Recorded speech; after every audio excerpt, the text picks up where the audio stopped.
Salam sejahtera Mener, perkenalkan nama saya Ramen Johannes dari kelas A Praktikum Jaringan dan Komunikasi Data. Pada saat ini saya akan mendemokan les kedua, yaitu View Wired and Wireless NIC Information. Pada modul ini, saya diminta untuk melihat ketersediaan dan status dari Network Interface Card atau NIC pada PC yang saya gunakan. Maka langsung saja ke instruction-nya. Part pertama, mengidentifikasi dan bekerja dengan PC NIC. Step pertamanya adalah use the network and sharing center. Dengan melakukan pada poin A adalah pergi ke control panel. Saya akan pergi ke control panel di sini. Lalu pergi ke view network status and task link. Kita klik. Setelah diklik akan keluar kategori view dan pada bagian kiri ada link change adapter settings dan kita klik, lalu akan keluar Windows seperti ini. Dan disinilah di Windows dengan nama network connection inilah dapat kita lihat NIC yang tersedia pada PC saya, yaitu ada Ethernet dan Wi-Fi.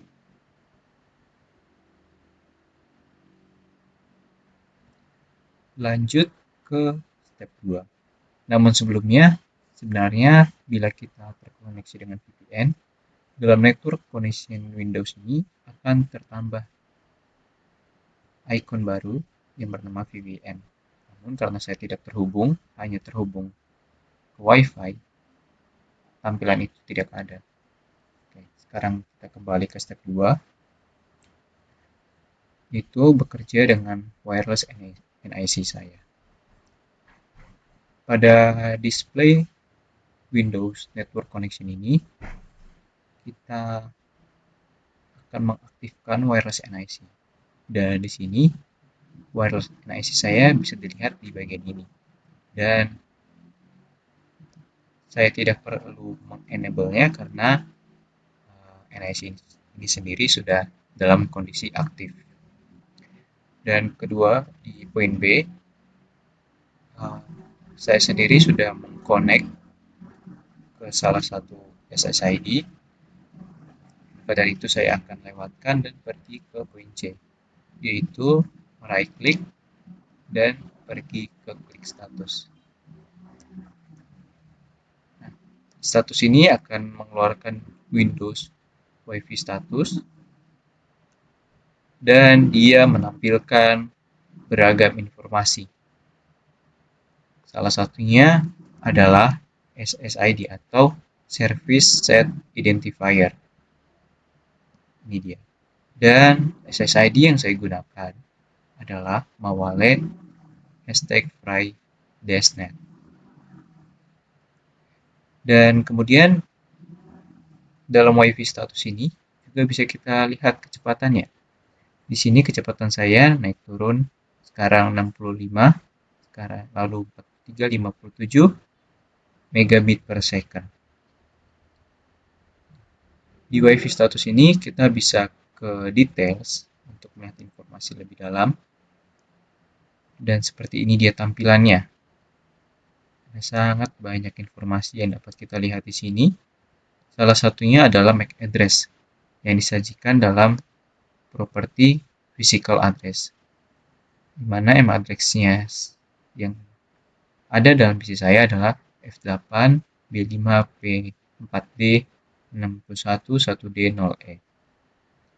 Kemudian sini juga kita bisa melihat informasi tentang IPv4 dan Sekarang kita coba fokus ke IPv4 DNS server, di mana dalam list ini ada banyak DNS server yang disajikan, bukan hanya satu saja.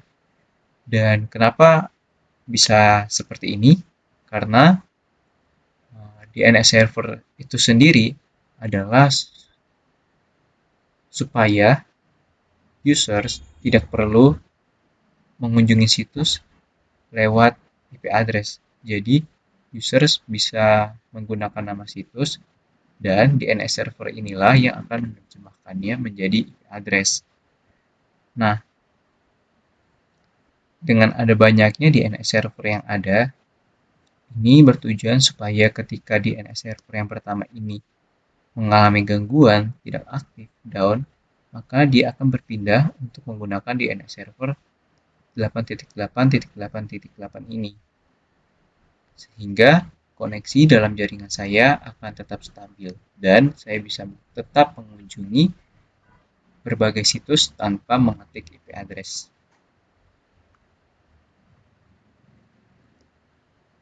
Itu mengenai IPv4 DNS servers. Selanjutnya, saya akan coba cek di command prompt dan menjalankan perintah ipconfig/all.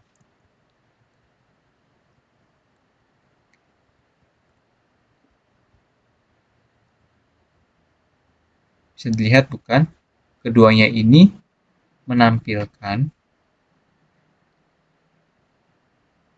tampilan yang sama. Ya, di sini dilihatnya di bagian wireless. Jadi setelah kita menjalankan perintah ini, kita scroll ke bawah sedikit dan cari yang wireless LAN. Dan di sini bisa kita lihat informasi yang sama.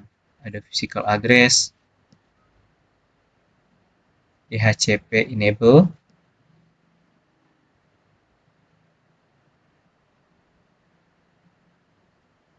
dan juga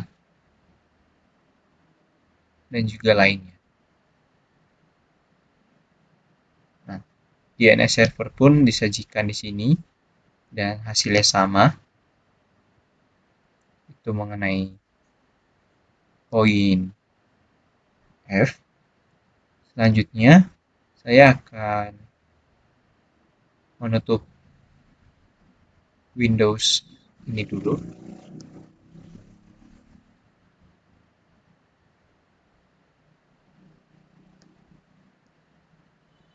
Lalu kita klik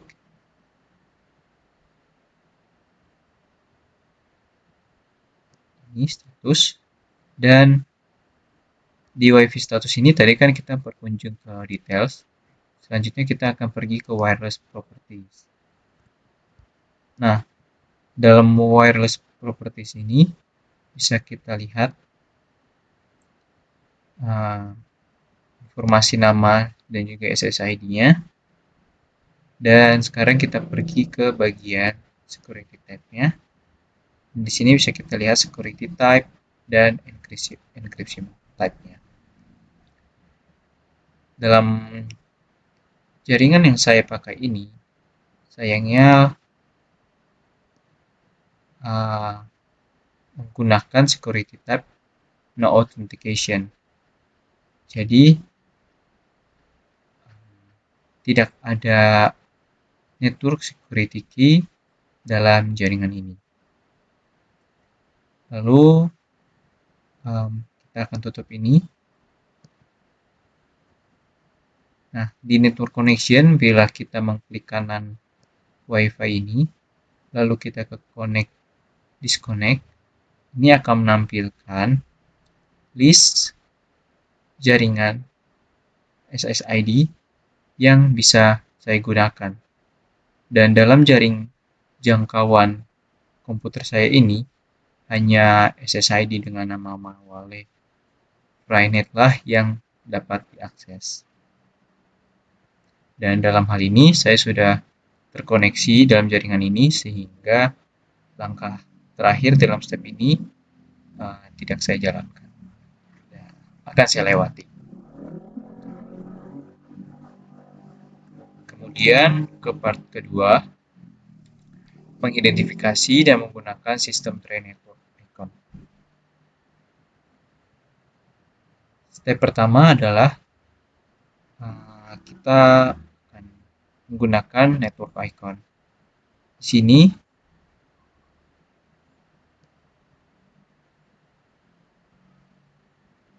kita bisa melihat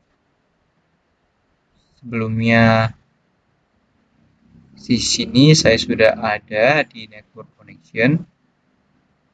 Jadi saya berada di poin D karena poin A sampai C sudah saya kerjakan. Nah, di sini saya akan mengklik WiFi saya dan membuat statusnya menjadi disable. Kita tunggu dan bisa kita lihat ikonnya jadi berubah dan keterangannya menjadi disable dan berwarna abu-abu, yang berarti jaringan NIC WiFi telah kita nonaktifkan. Dan di sini bisa kita lakukan juga di internet, kita disable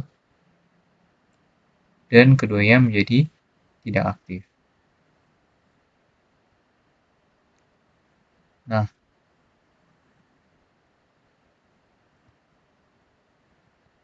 jika kita keluar, di sini bisa kita lihat saya tidak bisa terkoneksi ke WiFi dan ke adapter pun tidak ada. Dan juga ketika di network and internet ini, kita view network status, lalu kita akan coba troubleshoot. Namun, sayangnya troubleshoot itu mesti pakai jaringan di Windows 11. Pada dari itu, untuk mengaktifkannya kembali, kita ke link tadi, change adapter settings.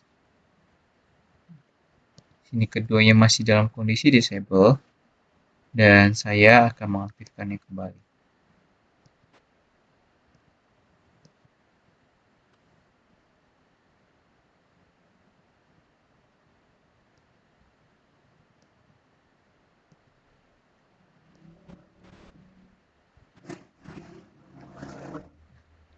Jadi inilah mengenai tugas kedua. Yang terakhir ada pertanyaan refleksi. Mengapa kita mesti mengaktifkan lebih dari satu NIC pada PC kita? Jadi perlunya lebih dari satu NIC pada PC yang kita gunakan itu supaya ketika salah satu NIC mengalami gangguan, kita boleh memakai NIC yang lain. Dan juga kita juga dapat pasti mengingat bahwa NIC dalam bentuk kabel dan nirkabel itu memiliki kelebihan dan kekurangannya masing-masing.